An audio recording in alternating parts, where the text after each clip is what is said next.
The thoroughbred is a magnificent animal, bred for speed, bred to compete, the sport of kings. Wow, West Coast has it by 6. It's the all-new Let's Go Racing from Parks Casino and Racetrack. It's action-packed and fun for the entire family. 3 of them are right together with 1 furlong to go. Let's Go Racing is brought to you by the Pennsylvania Thoroughbred Horsemen's Association. It's fun to see them run. Welcome to Let's Go Racing. I'm Danny Gibson. Here joining you with Dick Girardi, and we're coming to you from Parks Racing, bringing you all the latest in horse racing from news and around the country. On today's show, our Parks Racing got together to honor the best of 2021 at our Horsemen's Awards banquet with a night of excellence. Plus, it was a great day at the fairgrounds with top 3-year-old races, the Risen Star and the Rachel Alexandra. And our friends at Laurel Park had to deal with some Parks contenders in the General George, and they had the Barbara Fritchie. But it was all about the banquet this week. It really was, Danny. Of course, you were the host, did a great job. First time we had on a Saturday night in a while, because they don't want to do it on a night where there's racing, typically be in the middle of the week, but now no Saturday racing, so huge crowd. And of course, everybody was excited because we didn't have one last year because of the pandemic. I wrote about the whole thing on letsgoracingparks.com. Bruce Casella was there, of course, with his camera, as he always is. You hosted, Jeff Maddie, you gave a great speech. It was a really fun night. Awesome. Yeah, just the whole ambiance. The food is always fabulous. And Turning for Home had some great silent auction items. Absolutely. All the proceeds going to our Turning for Home horses. We had a big 50-50, well over $3,000. So someone took over $1,500. It wasn't me. And I don't think it was you either. It wasn't me either. No, it was neither one of us. But the good news was all these awards were given out, sort of the Parks version of the Eclipse Awards, all these different divisions. We had a Horse of the Year. No great surprise who that would be. But it was a lot of fun on Saturday night. Oh, it certainly was. A big dance-off at the end. Great everybody to get out there and cut loose. But our PTHA Executive Director, Jeff Maddie, addressed our awards. This awards banquet is a culmination of not just a year's worth of work, but many years. And for some, a lifetime worth of work in this sport and this industry. It's not 8 to 4 and it's not 9 to 5, but it's sun up to sundown 365. Our recognition tonight is only a small token of appreciation, love, and support that you deserve. We're all in this race together, not just for the ups and downs, but for the journey along the way. So whether you're taking home 1 trophy, 2 trophies, or no trophies at all, here's to working for that next start, that next race, and that next time the gates open and anything is possible. Kind of a great way for Jeff to pass the baton, and you know, a little different with Connie and Mike and Keith not being there, but a great step forward for sure. No, you filled in for Keith quite well, as you have done on this show for over a year now. And yeah, it was just a fun night. And of course, the biggest award came last with our Horse of the Year. No surprise, right? She had just a dynamite year, Chub Wagon, and so proud. I know George Chestnut and Danny Lopez, so super proud of their homebred. And here's more with winning owner and breeder, Danny Lopez. This horse won by a landslide vote. Our 2021 Horse of the Year is Chub Wagon. Danny, you've won a lot of neat awards in your career. Horse of the Year 2021 for Chub Wagon. How's that? It was nice, especially when you bred her. And that she just kept winning and winning and winning. You've had some good horses. Where does she rank? Number 1. Best horse I ever bred. Chub Wagon, vault, Chub Wagon, does it in the plum pretty. And when will we see her back at Parks?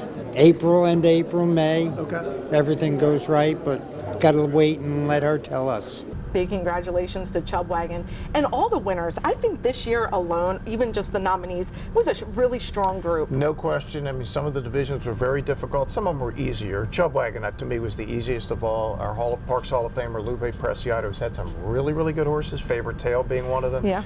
Obviously, this now 5-year-old mare becomes right up at the top of his list. And Wendy Mutnick, Lupe's wife, was there. Lupe's down, I believe, down in Florida with his horses. Yeah, they were going to claim some horses that Saturday. He had a plane ticket home. He didn't make it, but Wendy represented just fine. Right, and he was there in spirit for sure. Absolutely. Well, let's get to some Parks racing. We're going to take a look at Monday's 10th race. It's an allowance optional claiming $16,000 race. Only 1 in for the price tag with a field of 8. We do have 2 scratches, so it goes down to a field of 6, going the 1 mile and 70 yards for that $46,000 purse. Our post-time favorite is the great Roan Mountain. Yeah, Roan Mountain for Danny Velasquez, and this is a horse that just gives you an effort every single time out. 5 wins, 7 seconds, 8 third, just always goes He's right to the finish line. He is a hard-trying horse, and we have another gray for our second choice favorite, Handy, shipping in for Wayne Potts, 8-5, and there was a big group of the Final Turn Racing stables there. Yeah, and 2 out of the last 3, and both of them were at Aqueduct, so whenever these horses come from New York, they always get bet coming here. Here's Chris Griffin with our local race of the week. It's all Cobble Road, and does it very nicely here. Cobble Road and Edwin Rivera, they'll take it to the backstretch, and they're up by 4 widening lengths here. Mucho Macho Eddie is in second. Here comes Nine-Toe Johnny at the rail, is going to challenge and take the second position. Celtic Treasure, Roan Mountain. Handy is at the back of the field, is about 8 lengths off the leader. It's all Cobble Road. Cobble Road did go fast, though, 22-3 for a very fast opening quarter mile. Is approaching the half-mile pole, and the lead is diminishing. Here comes Nine-Toe Johnny to the inside. Handy is under a drive. Celtic Treasure, Roan Mountain is saving ground to the inside, and also Mucho Macho Eddie in there. Cobble Road will go into the far turn, still 4 in front, 46-3. No turning back here. Cobble Road has the lead. Roan Mountain is saving ground, and here comes Roan Mountain with Celtic Treasure. They're second and third, but Cobble Road is still doing it well up front. Then comes Nine-Toe Johnny, Mucho Macho Eddie, and Handy. It's at the back of the field. Cobble Road trying to pull off the upset is 2.5, 3 in front. Roan Mountain tips to the outside, and here comes Roan Mountain in pursuit. It's still Cobble Road finding. Roan Mountain gets closer, is within 1.5 lengths of the lead with an 1/8 to go. Cobble Road is trying to find a final 1/8 of a mile. Roan Mountain is just grinding up on the outside. Cobble Road is almost there inside the final 16th. Cobble Road, Roan Mountain, one final push. Cobble Road, the longest shot in the field. Cobble Road gets it. Neither of those grays got the win, but it was Cobble Road at 19-1 for trainer Randy Allen, Edwin Rivera riding. But they won last time together. Yeah, I mean, loose on the lead is always dangerous, and you told me, Danny, I wasn't here Monday. I was down in Maryland at a basketball game, but you said if you got loose and you were on the rail, you were hard to catch on Monday. Absolutely, yeah. Not a lot of horses closing. Roan Mountain did have a nice chasing, good second. Yep. He's always right there, but it was a real solid race. Yeah, good for Randy Allen and the Club Risque crew. Absolutely. Well, it's time for us to head to our first break, but we're going to show lots of our winners from our Horsemen's Awards banquet, plus jump into some national coverage. So stick around. Let's Go Racing. We'll be right back.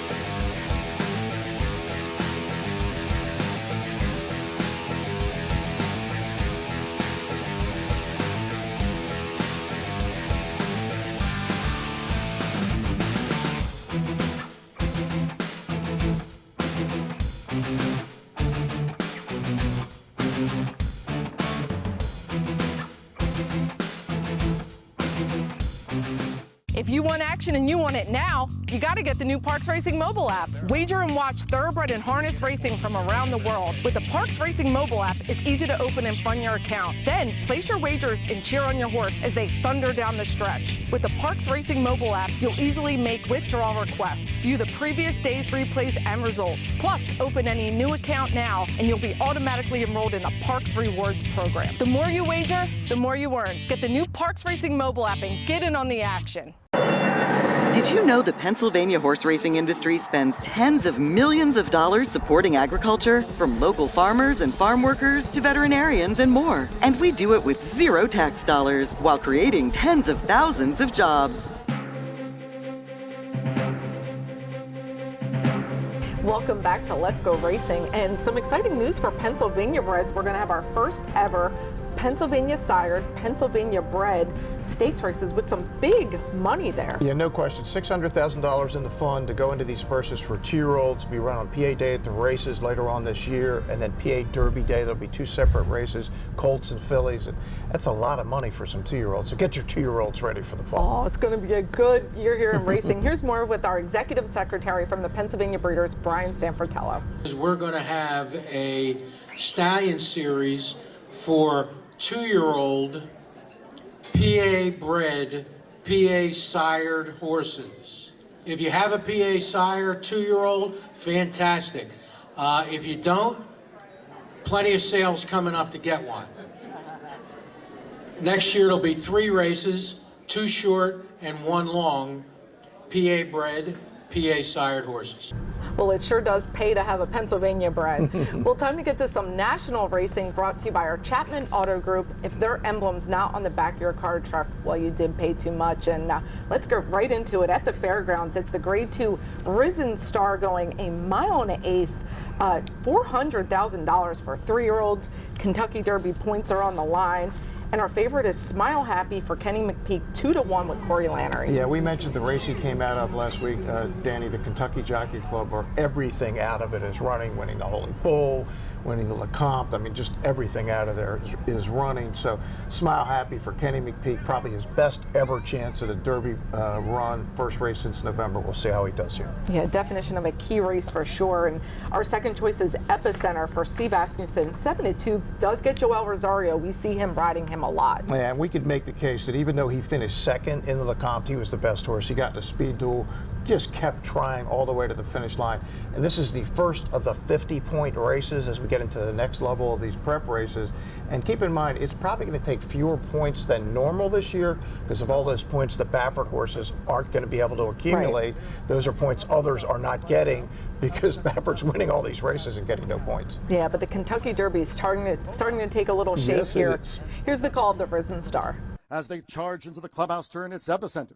So it's Epicenter who just leads Pioneer of Medina and Bodoc. Black and gold chevrons, 3 wide with 7 furlongs to run, and Papa Cap holds the rail. Russian Tank is 5th. Slow down Andy in 6th as they go to the back of the track. Receiving ground is Tony Port. Outside that is Smile Happy. Making this backstretch run, we trail back then to Zandon and Trafalgar Trails. The opening quarter, 23.79 seconds at the 5.5. It's Epicenter for Joel Rosario. Epicenter generates the pace in front of Pioneer of Medina.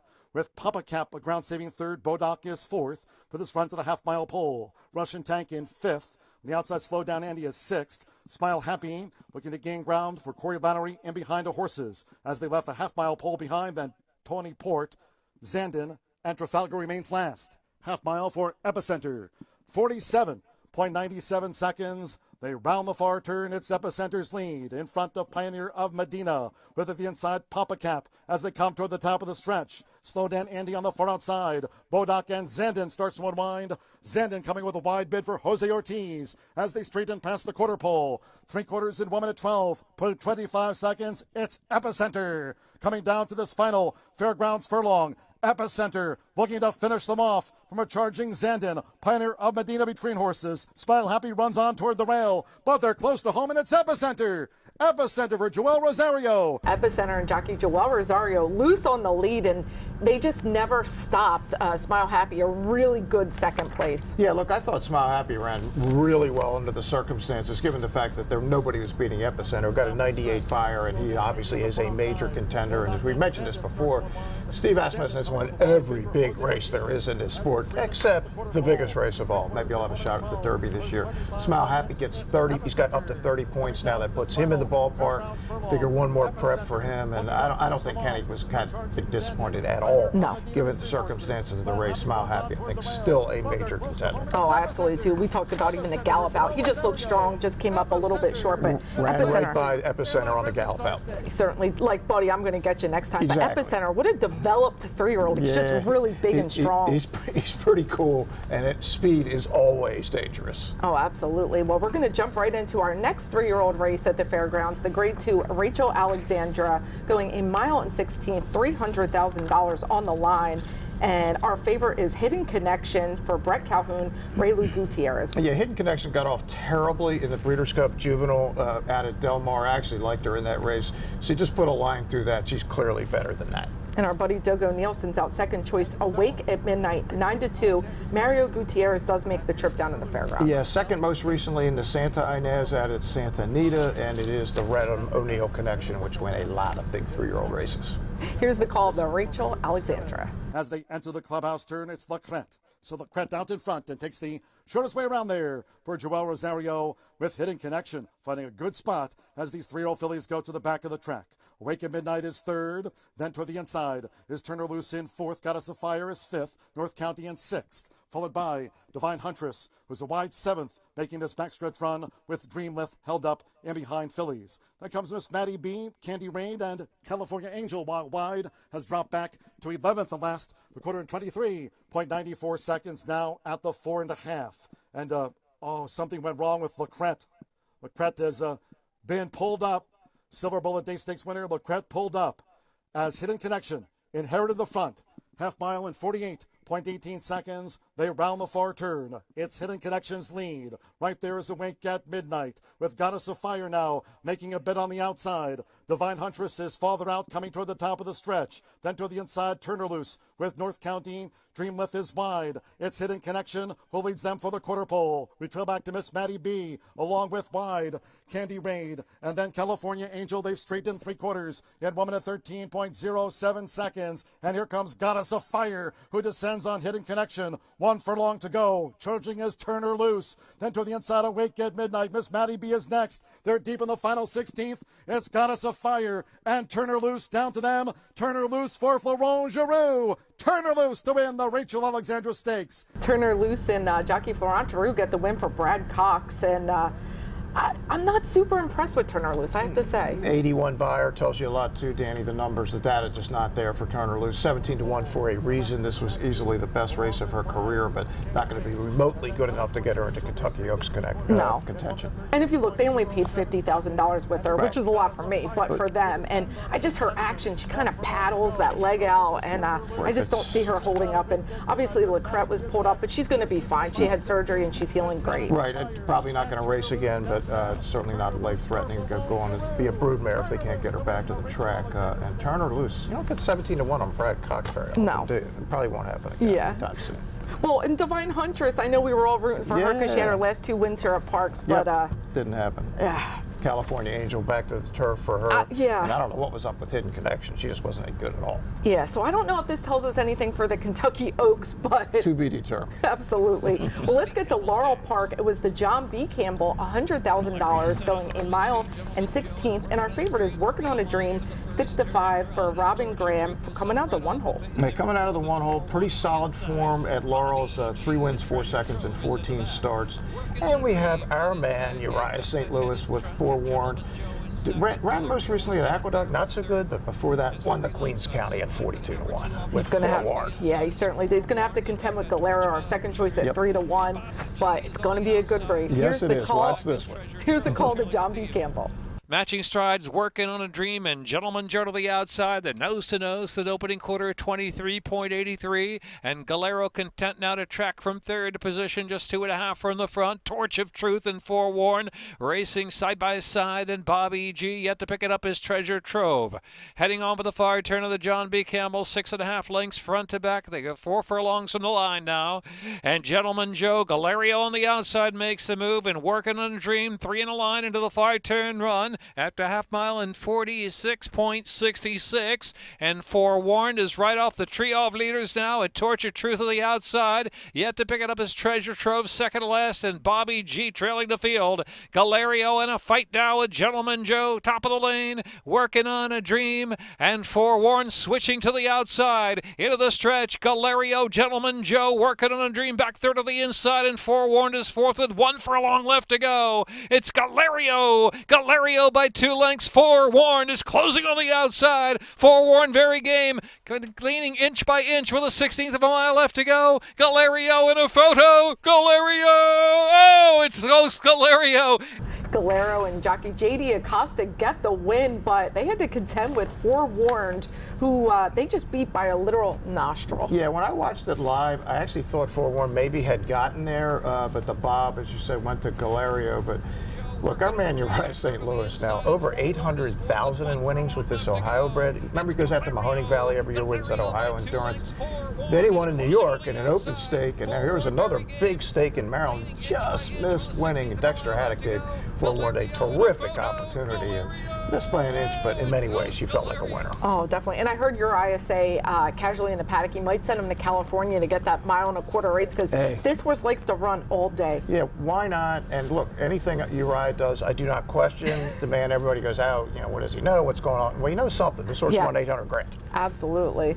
Well, that does it all for our national coverage, but when we come back, we're going to have more races on Risen Star Day in Laurel Park and more winners from our Horsemen's Awards banquet.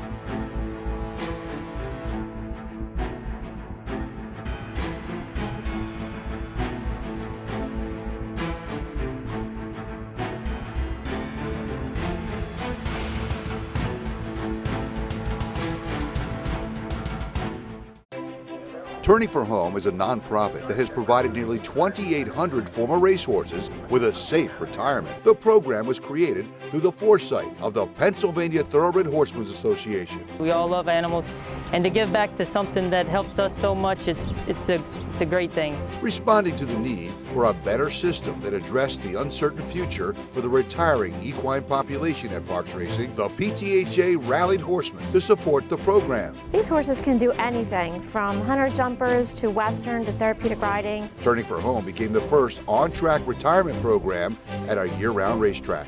We want to make sure that our horses that have run so well for us over the years get the great opportunity to get a new vocation. Out of everything that we've done in Pennsylvania for racing, I think that's the thing we can be most proud of. If you would like to help these amazing animals find a great second career and forever home, please give us a call or contact us at turningforhome.org. Welcome back to Let's Go Racing. Our Jockey and Trainer of the Week is brought to you by Turning for Home, a racehorse retirement program right here at Parks Racing.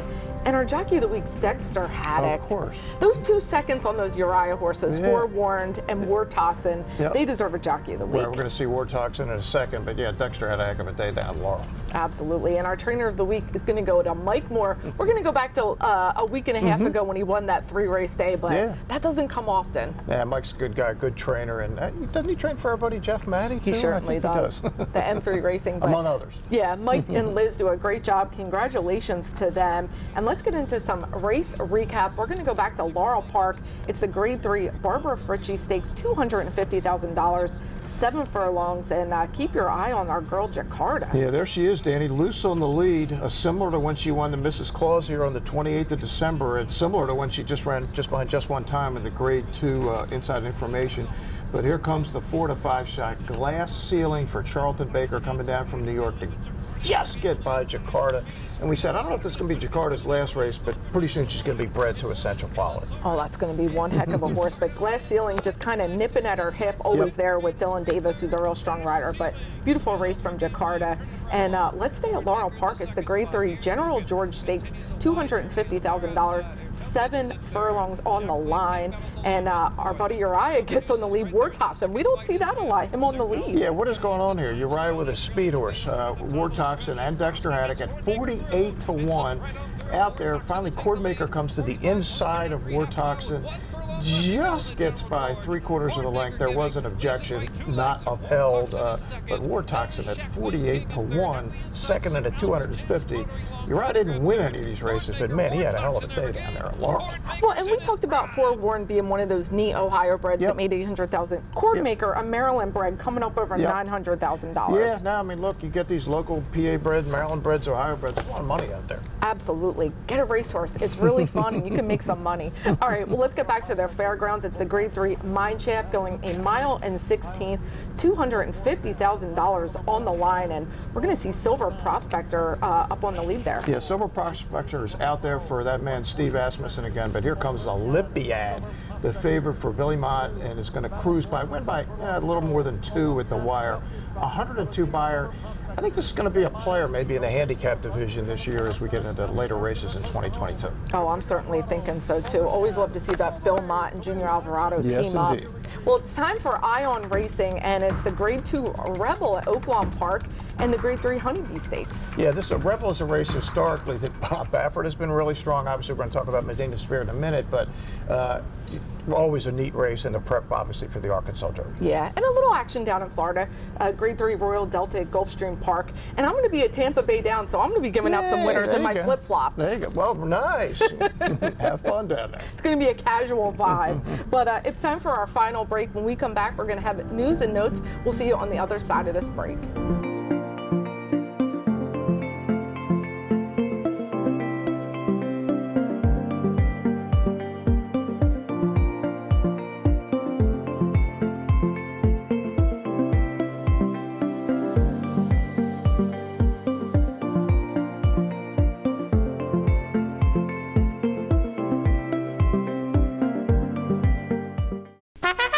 Did you know the Pennsylvania horse racing industry provides health care and pensions for thousands of workers who in turn spend their income supporting local communities? And we do it with zero tax dollars while creating tens of thousands of jobs. Racehorses are pampered, treated with care, and loved. Nothing is more important than their health and their safety. We do right by them, and they do right by us. The hard-working folks who proudly earn our living in Pennsylvania's horse racing and breeding industries. Horse racing is a lot of fun. But it's so much more. It provides tens of thousands of jobs. Jobs, and billions in economic impact each year. All across the Commonwealth. Horse racing in Pennsylvania. It's a winner.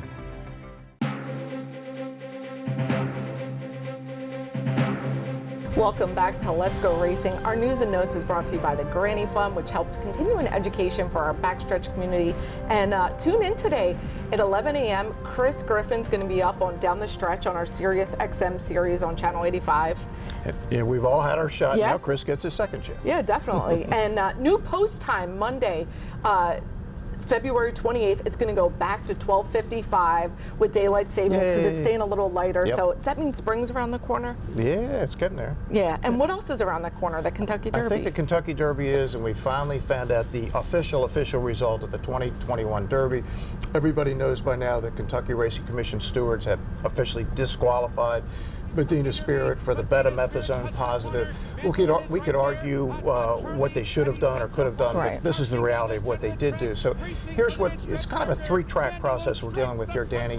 One, Churchill Downs, all CDI tracks, have already banned Bob Baffert for 2 years. He can't run any horses at their tracks.